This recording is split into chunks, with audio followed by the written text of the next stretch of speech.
भारतीय परंपराओं से जुड़े अनुष्ठानों में शंख का उपयोग व्यक्ति को अपनी सांस्कृतिक जड़ों से जोड़ता है, जिससे उसकी आत्म पहचान जागृत होती है।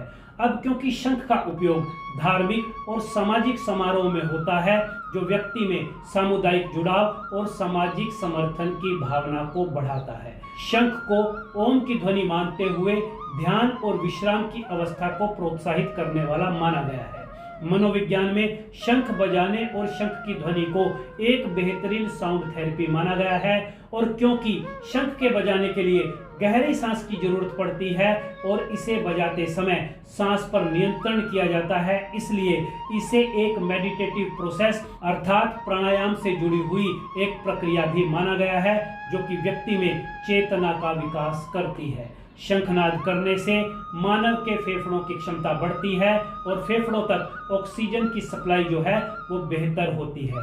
ये व्यक्ति के मस्तिष्क को शांत करता है और तनाव हार्मोन को कम करने में मदद करता हुआ डिप्रेशन, सिर दर्द और अनिद्रा जैसे लक्षणों को कम करता है। शंखनाद का रोजाना अभ्यास तंत्रिका तंत्र अर्थात नर्वस सिस्टम के विकारों को भी शांत करता है। शंखनाद की ध्वनि मस्तिष्क को केंद्रित करने में मदद करती है। ये ध्यान और योग सत्रों में उपयोगी होता है, क्योंकि ये बाहरी विकर्षणों अर्थात डिस्ट्रैक्शंस को कम करता है और आपकी एकाग्रता को यानी कंसंट्रेशन को बढ़ाता है।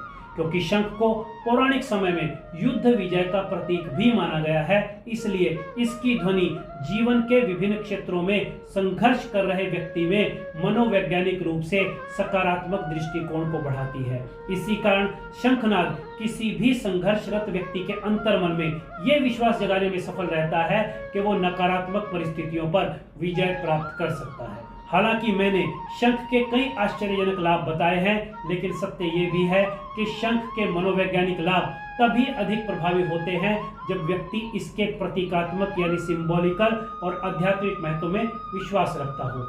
यदि इसे केवल रस्म के रूप में रखा जाए या बजाया जाए तो इसका प्रभाव जो है वो सीमित हो सकता है। लेकिन कुल मिलाकर शंख भारतीय संस्कृति में एक बहुआयामी प्रतीक है, जिसकी ध्वनि और जिसका प्रतीकात्मक और आध्यात्मिक प्रयोग भारतीय संस्कृति और आध्यात्मिक प्रथाओं में गहराई से जुड़ा हुआ है।